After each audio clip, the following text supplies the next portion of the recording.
such a strange enemy, I know. It's all in my head, but I can see it's standing in doorways down the street.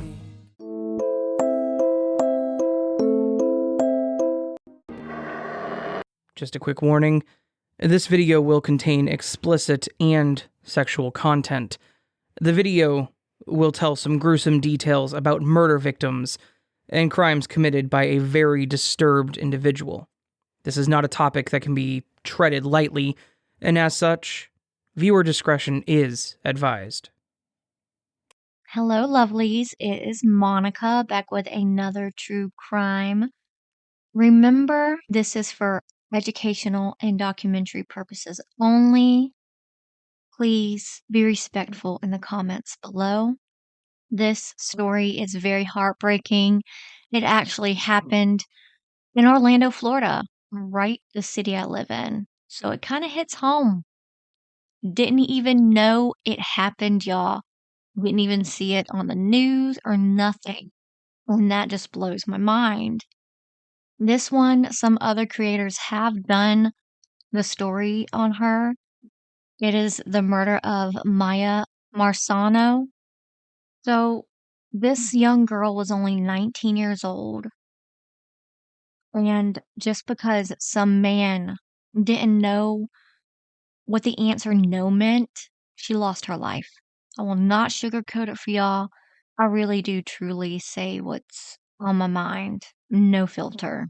And this young lady was so beautiful and had so much life to her and had so much going for her in her life. And it makes me tear up just thinking about this case. Her name was Miya Marcano. She was born April 26th, 2002. She was passed away September of 2021. So this was only 3 years ago. She was from Pembroke Pines, Florida. She was the daughter of Marlon Marcano, a Trinidadian DJ known as DJ Eternal Vibes, and Yuma Scarborough, a Virgin Islander, half U.S. from St. Thomas, half British from Tortola. She was also the stepdaughter of media personality Giselle Wasi Blanche. She attended Charles Flanagan High School. She was a regular participant in the Miami Broward Carnival. I will let you know more about that carnival in a minute. She began her studies at the University of Central Florida before transferring to Valencia College, both in Orlando. She was in her second year pursuing an arts degree and worked part-time in a leasing office of her place of residence. She was a gifted student, a family-oriented young woman, and a loyal friend. These were according accounts from several of her professors. After the national attention from Gabby Petito received, the young woman's father, Joseph Petito, said, "This same heightened awareness should be continued for everyone, and I mean everyone, and that goes for you all too." That's including Miya. Although Miya has now garnered attention all over the country, sadly, it might be too late. She was missing at that time, y'all. Miya had plans to travel to visit her family in South Florida on September 24th of 2021. The family grew worried when she missed her flight to Fort Lauderdale. Now, this starts what happened to Miya. But I do want everyone to understand what she loved. She loved dressing up for the Miami Broward Carnival. She was a participant of the carnival for years. She would do the junior carnival competitions. They would dress up in headgear and headwear and in jewels and fancy, bright, beautiful costumes, and it was just so gorgeous. Now, what the carnival is, I want to explain what they say on the website, straight off the website, so I don't accidentally misconstrue what it means. Traditional carnival has celebrated in Trinidad and Brazil as a festive season, which occurs immediately before Lent every year, usually in February or March. Here in South Florida, Miami Carnival celebrations begin the week before Columbus Day in October. In October 2024, it kicks off with the Junior Carnival competition on Saturday, October 5th, followed by the Sea Steel Band Panorama competition on Friday, October 11th. In the Jovort Mass, sorry if I said that wrong, is held early on Saturday morning, October 12th, in the carnival celebrations peak with the kings, queens, and individual shows and competitions, and the grand finale in the mass band parade and concert on Carnival Sunday, October 13th. A lot of people go. You can buy tickets to go and see these amazing competitions and bands and foods. And it's an outside event and everyone loves it. I personally did not know about the Miami Carnival. And that's why I wanted to give some insight on what it was. But you will see Maya in some of her costumes, and she is just so beautiful, y'all. Now, when Maya was not answering her phone, not answering nothing, not on social media, in that September, before she went to go see her family, they got worried because it wasn't like her to not respond to them.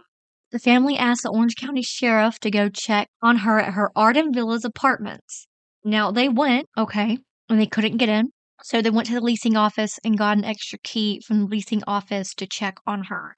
When the officer went in there, noticed her bedroom door was blocked by a dresser and that the window had been tampered with.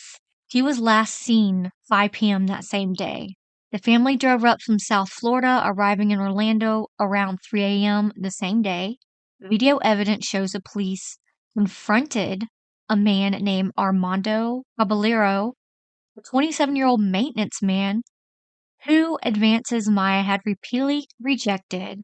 The missing bulletin was posted September 25th. Right off the bat, Caballero became the prime suspect of the case. These apartments had a fob that unlocked your door. And every single time you went out of your apartment and you accessed the fob, it logged it in data. So the fob data indicated he had misused his master key to get into Maya's apartment that day. That is why the police had him in their sights. An arrest warrant was issued. But unfortunately, guess what this MF did? Piece of crap. He was found dead from apparent suicide on September 27th by the time the police caught up with him and found him. Police used Caballero's cell phone records to track Maya down. He had been at Timber Scan on the lake condominiums between 8 to 9 p.m. on the night of Maya's disappearance, about an hour before the family reached out to the Orange County Sheriff's Department. At 10:45 a.m. on October 2nd, in the woodline near Timber Scan, police discovered a body they believed to be Maya. They knew it was Maya because they found a purse containing her ID near the body, and confirmed by the medical examiner on October 5th. She was found tied up in black duct tape in jeans, a bra, and a robe. Orange County Sheriff John Miya clarified they found no evidence of sexual assault and the cause of death was yet to be confirmed, that it was clear Caballero was responsible for her death. Maya's cause of death was ruled a homicide by undetermined means. The examiner found evidence of restraint but no injuries or trauma to the body. Thus, they were unable to conclude exactly how the homicide occurred. This case is a little open and shut because he killed himself. He took the coward's way out instead of dealing with taking the responsibility of what he did to this beautiful young woman. And the fact that this disgusting man one day was just like, she's not going to say no to me today, and use his key to access her apartment. And in her apartment, you could tell there was a struggle. She was trying to get away from him. Now, there was legal action and protest. The family's attorney, Daryl K. Washington, stated in a press conference that this was not Caballero's first alleged incident of harassment and questioned the thoroughness of the background check he underwent. Arden Villas posted on social media that all employees are nationally vetted and that there were no past reports filed against Caballero. Washington also criticized authority for not acting sooner. The family said they were told to wait 4 days before filing a report. I will tell y'all, way back, like in the 70s to 80s, 90s even, that was a thing. That was like a thing the cops told everybody. And us being civilians do not realize it's not a rule. It's not a rule, y'all. These days and ages, you can file a missing persons case the same damn day. And a lot of times, the only reason why police will say that to people, especially someone that's 19 years and older, because they are considered adults, they say, oh, wait a couple days.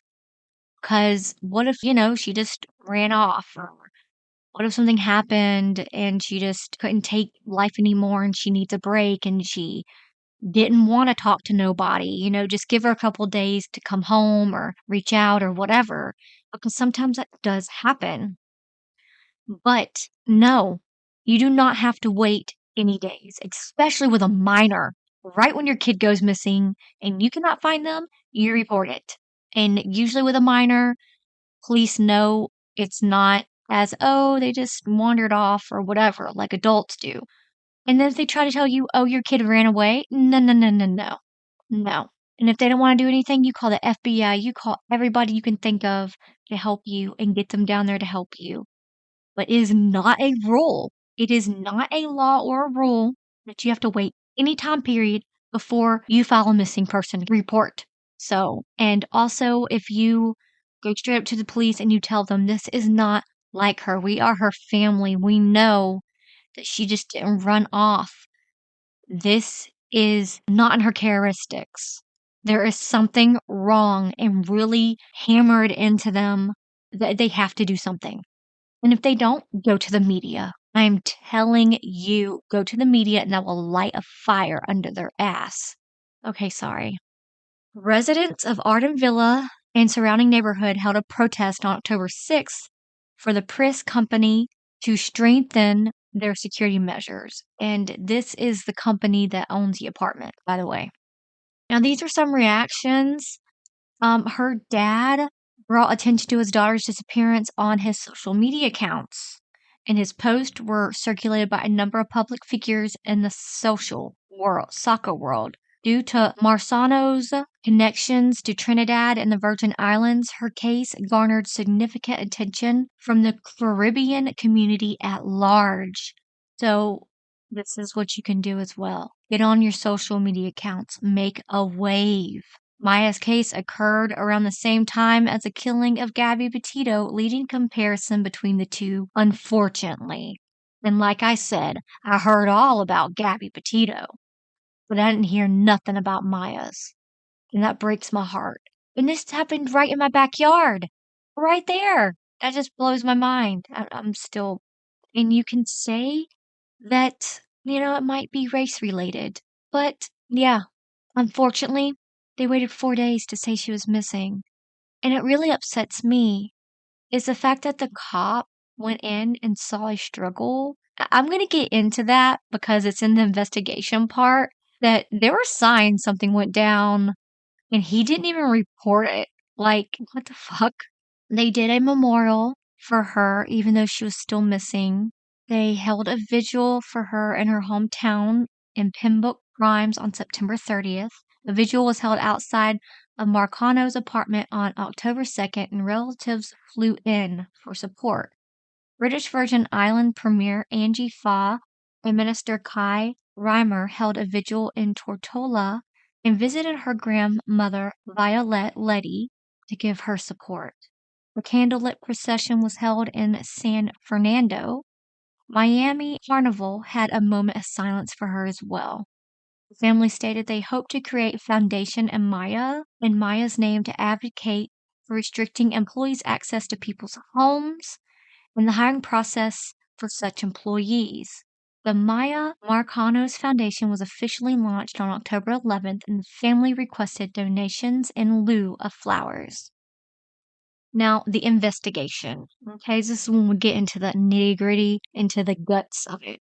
All right, Orange County Sheriff's Office released a 135-page final report and had released heavily redacted reports in the months after Marcano's body was discovered.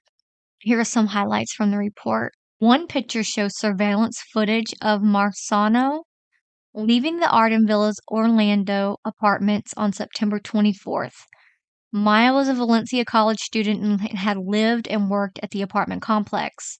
Miya was supposed to leave for Fort Lauderdale that night, but she never made the flight, which concerned her family, and they alerted the police. Another photo showed a small bookcase propped up against Miya's bedroom doorknob, which appeared to be placed there to prevent anyone from entering the room from the outside.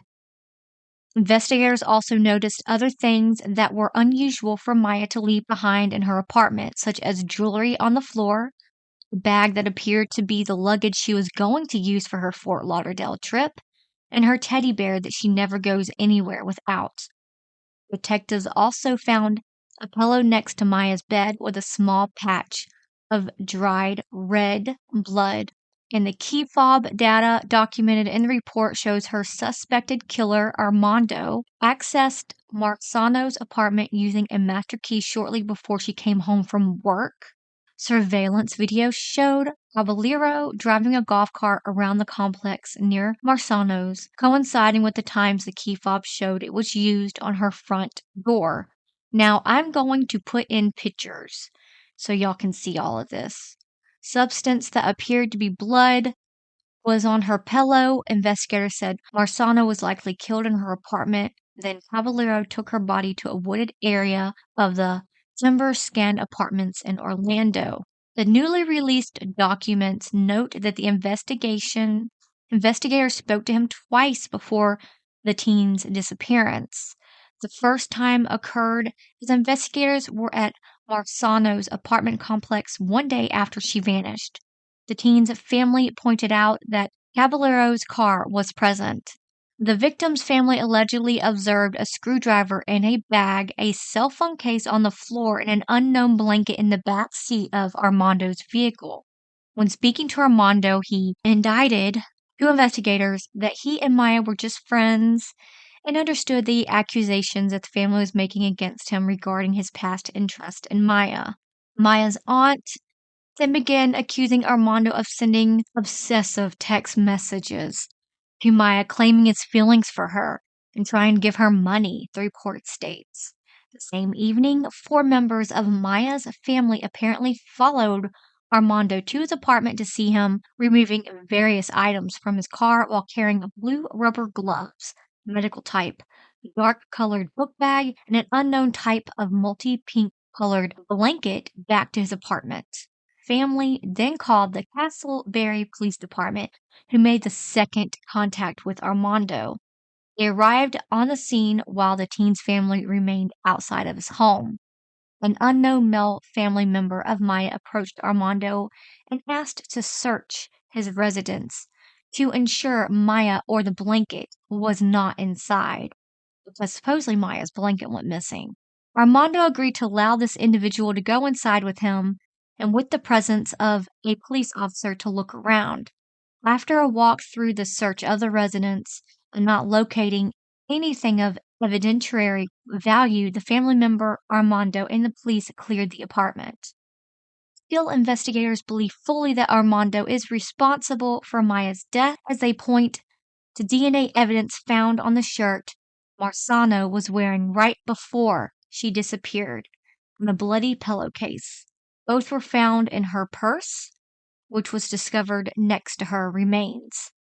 Marcano's family has also filed a wrongful death civil lawsuit against Arden Villas Apartments complex for alleged security oversights, which endangered the teen.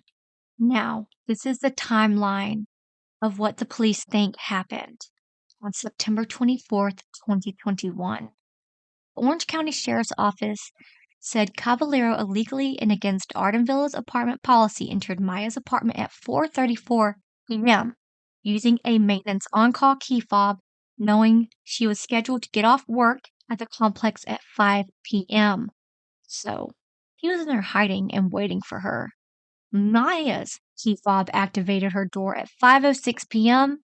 and went into her apartment, the sheriff's office said. This when Armando attacked her and a struggle ensued. Evidence proved there was a struggle by a number of evidential factors: the condition of her room and bed, broken jewelry on the floor, and bloodstains on a bedroom pillow and living room pillow. By 5:50 p.m., detectives believe Caballero had already killed Miya and transported her body to the trunk of his car through her bedroom window, in which Miya's roommate pointed out to detectives that her dad implemented a lock on the window that had been removed. He also positioned a storage shelf under the bedroom door handle to stop entry and exit from her room, court said. Caballero was seen leaving the apartment complex at around 5:52 p.m., and he went home where he stayed for less than 30 minutes before returning to Arden Villa's apartment complex around 7 p.m.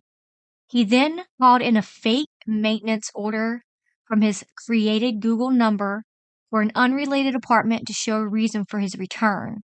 Around 7:38 p.m., Caballero left the Arden Villas area, and though tag records, phone records, and vehicle GPS data, detectives say he arrived at the Timberscan Apartments around 8:30 p.m., where he abandoned Miya's body from his car and placed her in a heavily wooded area that leads to a lake behind the complex. Miya's body was duct taped at her legs, hands, and neck area with black duct tape, similar to the one he uses for maintenance work, the sheriff's office said in the report. Concerned because Miya never reached Fort Lauderdale, her mother called the Orange County Sheriff's Office to do a wellness check, and the deputy found things in her room that were out of order. September 25th, 2021. Around 3:52 a.m., Miya's dad, Marlon Marcano, called the sheriff's office to come back to Miya's apartment at Arden Villas. He and other family members had driven up from Fort Lauderdale and noticed concerning things in her apartment regarding her disappearance, including a box cutter that was found in her room. The same morning, just after 4 a.m., the sheriff's office said Caballero was seen outside Miya's apartment in his car. He stepped out of his car to speak with deputies and told them he was at the apartment complex because he was just informed by a co-worker that Miya was missing. What a fucking creep. Miya's family believed they saw a blanket that looked like hers in his car, and while the deputy couldn't make the distinction if it was related to the case, he brought it up to Caballero anyway. The deputy then cleared the scene and told Miya's family to call the sheriff's office if anything changes. September 26th of 2021. Detectives interviewed two people, including one of her co-workers with which she frequently spoke. In both interviews, the two told detectives that Caballero had a romantic interest in Miya, however, she did not share the same sentiment and made it known. It says in full report, during the two separate interviews, they both state that Caballero sent Miya $600 through Cash App, which he tried to refund, but he kept resending the payment. September 27th of 2021. Armando Caballero was found dead by apparent suicide in Seminole County, the sheriff's office said. October 2nd, 2021, the Orange County Sheriff's Office located Miya's body in a wooded area in the Timberscan Apartments. In conclusion of the investigation, the Orange County Sheriff's Office believes Caballero acted alone in the kidnapping and murder of Miya Marcano. Since Caballero died by suicide, the case is closed and there are no further prosecutions pending. Family and friends gathered for Miya's funeral on October 10th. Since Miya's death, many questions have been raised about safety and security, even behind locked doors. Florida Senate unanimously approved a bill that aims to improve tenant safety in apartment buildings in March of 2022. It's called SB 898, Tenant Safety, filed by Senator Linda Stewart. It is also known as Miya's Law, given 19-year-old Miya Marcano inspired the bill. Miya's law strengthens requirements regarding access to individual units, increases required notice to 24 hours, requires apartments to establish policy for issuing and returning keys, and requires a key log to be maintained with access only given to authorized individuals. The bill will now go to the House approval, and it was approved by DeSantis, by the way. And I will put in some pictures here. Now, when Maya's body was discovered, she was mostly skeletonized, so the only way they knew it was her was the necklace she wore that contained her name, Maya. It was very sad. That's why they couldn't really know if she was sexually assaulted or how she passed away because of how bad the decomp was. Now, the family of the 19-year-old, they did file a wrongful death suit suing the Orange County Sheriff's Office and 2 deputies for negligence and civil rights violations over their handling of the 2021 case. Now, they filed the wrongful death lawsuit against the apartment complex and its management partner, the Prius Company, with all sides settling out of court less than a month for an undisclosed amount court records show. Now, 2 years after her death, attorneys for the Marcanos family have filed a lawsuit against the Orange County 9th Judicial Circuit Court alleging the sheriff's office and 2 of his deputies had enough evidence to save Marcano's life or led to her discovery sooner. According to the lawsuit, Deputy Paulino, the first deputy to respond to Marcano's apartment for a welfare check, failed to treat the apartment as a crime scene, despite obvious warning signs that a crime had been committed. In the initial welfare check, Deputy Paulino did not inform anyone about the evidence of the potential crime he observed inside Amaya's apartment. Paulino had significant evidence that could have led to the discovery of Maya much sooner, but the case was not a priority. Evidence that was allegedly ignored during the investigation includes blood on the pillow and several pieces of broken jewelry, according to the lawsuit, which also alleges Paulino failed to ask to search the vehicle of Armando Caballero, maintenance man at the complex, that later on found that he was the one responsible for Maya's death. Authorities believe Caballero, who was found dead from apparent suicide on September 27, 2021, had accessed Marcano's apartment without her permission. His estate was named as a defendant in the earlier wrongful death lawsuit. Marcano's father contacted the sheriff's office to lodge a complaint because of Paulino's failure to treat Maya's disappearance with a sense of urgency.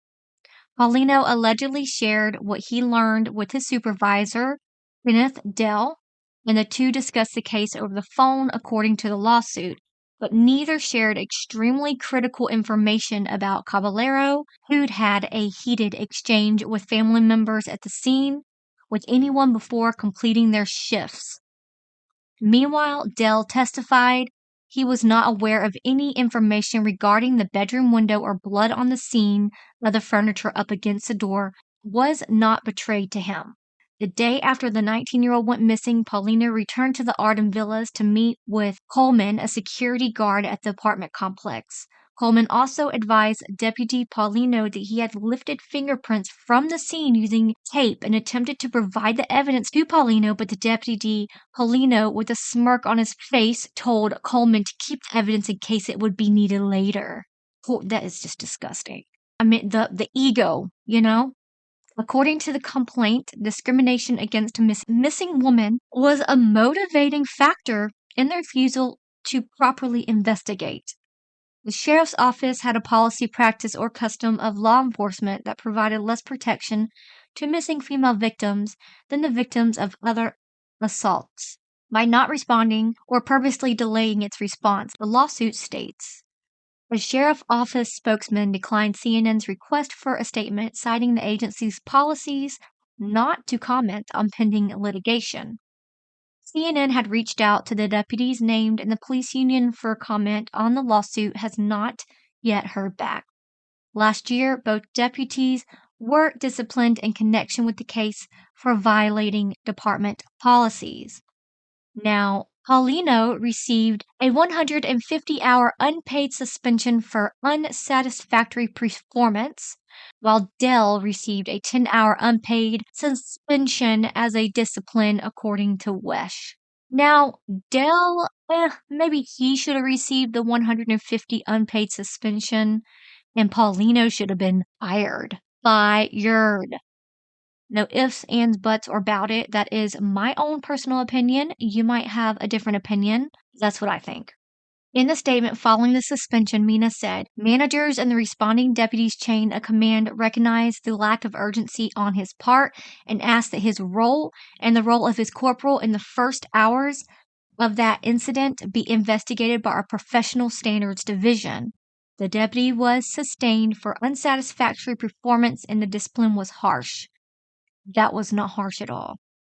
As a result of this incident, we are in the process of making changes to the policy that will direct first responding patrol deputies to immediately notify their supervisors in the missing persons unit in any case in which someone is considered a missing endangered person.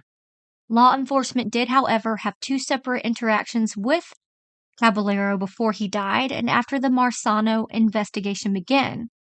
During Deputy Paulino's 3rd visit to the Arden Villa apartment complex just before 4 p.m. on September 25, 2021, multiple members of the victims' families were on the scene and pointed him towards additional pieces of evidence they claim he missed during his first 2 visits. While Paulino was in the parking lot, a security officer pointed out Caballero's silver Ford Fusion. Paulino asked Armando if he knew what was going on. Armando stated he was currently on the phone with a female coworker, Tatiana Shanks, who informed him that Miya was missing, which was his reason for to the apartment complex at that time. Armando indicated that he and Miya were just friends and understood the accusations that the family was making against him regarding his past interest in Miya. During this interaction, Paulino was pulled to the side by the same security officer, Coleman, who explained to him that the family observed a screwdriver in a bag, a cell phone case on the floor, and an unknown blanket in the back seat of the Armando's vehicle, the reports note. Those items alleged to have been in Caballero's possession were not followed up on at the time by the deputy. After the initial discussion, Marcano's aunt walked up and began accusing Armando of sending obsessive text messages to Miya, claiming his feelings for her and trying to give her exorbitant sums of money. There were some accusations back and forth between Marcano's family and Caballero responding to their accusations before Paulino separated them and continued his investigation at the complex. What investigation? This man didn't give an F. That is what happened. This time the deputy acceded to the family's request that he check out the door leading to the maintenance office, where security had allegedly heard some sort of noise. After asking Caballero whether he had access to the area and getting confirmation, the eventual suspect led the deputy and 2 other deputies through the door and the rest of the building it was connected to, but nothing was found. Paulino cleared Armando to leave the apartment complex as there was no legal justification or probable cause to detain or arrest him at that time. The second law enforcement interaction with Caballero occurred by Castleberry Police Department. 4 members of Marcano's family staked out the suspected killer's apartment in Winter Park, Florida. Later that same evening, found him removing various items from the backseat of his car while carrying blue rubber gloves, medical type, a dark-colored book bag, and an unknown type of multi-pink-colored blanket back to his apartment. According to the report, at around 8:45 p.m., a 911 call was made. Just before 9 p.m., Officer Shepard arrived and met with Miya's family. Armando, his roommate Penny Rodriguez Torres, another unknown friend of Armando, who was present in the apartment. The document notes. The report describes the extent of that second interaction. Officer Shepard indicated to Miya's family that he was limited to his ability to provide assistance, as this was an Orange County Sheriff's Office missing person case. He further stated that he could not force Armando to allow him to search the residence. While on scene, An unknown male family member of Miya approached Armando and asked if they could search his residence. They went inside and they didn't find anything in Armando's apartment. And less than 45 minutes later, Caballero was allowed to go. Officer Shepard informed Miya's family to notify the Orange County Sheriff's Office and provide them the updated information they obtained through their surveillance. He also instructed them to not return to Armando's residence and allow law enforcement to continue the investigation.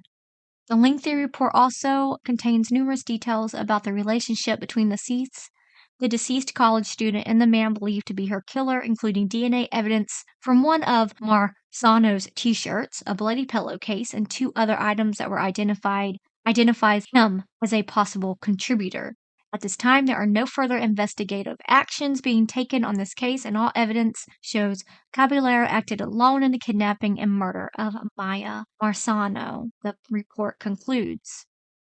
So, they sued the police department, and they got the 2 officers a little bit in trouble, and they changed some policies in the police department. And then they sued the apartments, and they got an undisclosed amount. It's really horrible, the fact that they will never know the true story of what happened to her because the man took his own life. I mean, can you please at least write a letter or something? At least give these family members some type of closure. Because if something happened to one of my family members, I'd rather know what happened than wonder. They lost a wonderful soul in their life. I do want to give my condolences to the family. I'm so sorry that you had to lose your daughter in this horrible way. And the fact that this disgusting man could not take no for an answer and he just walked in there and took what he wanted. The fact that men are stronger than women and can overpower women easily, it's very scary. You know, I mean, I always have something with me in my car. I always carry it with me. I also carry, like, if I'm on a long trip, I carry a knife on my hip when I go into like rest stations and stuff in case someone wants to try something or, you know, someone's hiding in the bathroom or whatever. You know, people go missing that way and it's freaking scary. I have pepper spray on my keychain. You know, it's scary that women have to think, oh, well, I shouldn't go running at this time because it's dark and there might be weird people outside. And it's not always men that hurt women, other women hurt women, and then some women hurt men, you know, but the majority is men against women. And that's what I'm trying to get to. This man had no right to her. He totally disrespected her and the family, and then disrespected them more when he took his own life. I do want to give my condolences to his family as well, because even though they had no idea what he was going to do, they lost someone they love as well. The hurt they had to go through that he would do something this despicable, and they are living with that as well, is just disgusting. It's a sad thing for everybody. I'm sorry I couldn't find out more about Miya. That's as much that I could find out about her personally. Please, ladies, protect yourself. I'm glad they changed the laws in Florida. I mean, I've had apartments in Florida and they do have to give a 24-hour, you know, letting you know.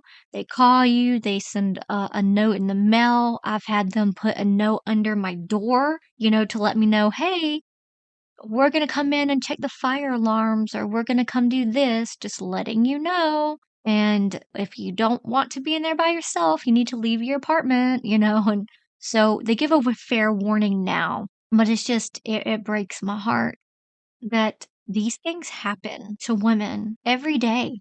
And in this society, we have to protect ourselves and really think about, well, do I want to go grocery shopping at night? I need to go during the day. And even stuff like this happens during the day. It happened with Miya during the day, and no one's seen a thing, supposedly. That's just crazy. And the fact that he was in maintenance, he probably knew where all the cameras were. And that's why they didn't see him take out her body and all of that kind of stuff on the cameras. And I think there should be more cameras put up. But all I can say, ladies, is please stay safe. I love y'all very much. This month, I did not get 2 videos out. I'm very sorry. I had to go and take care of my mom after hip surgery. So I had a lot of stuff on my mind. So next month, I am gunning for getting 2 videos out. I will see y'all soon. Please stay safe. Please like and subscribe.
Living in a crowded dream, searching for the quiet that you need to breathe. Gave up on your sanity to hide behind your shadow, while you tried to take the sun down. Hearts don't ever change to gold, out there thinking that you're in the world alone. No one ever told you that you'll have to fight for some.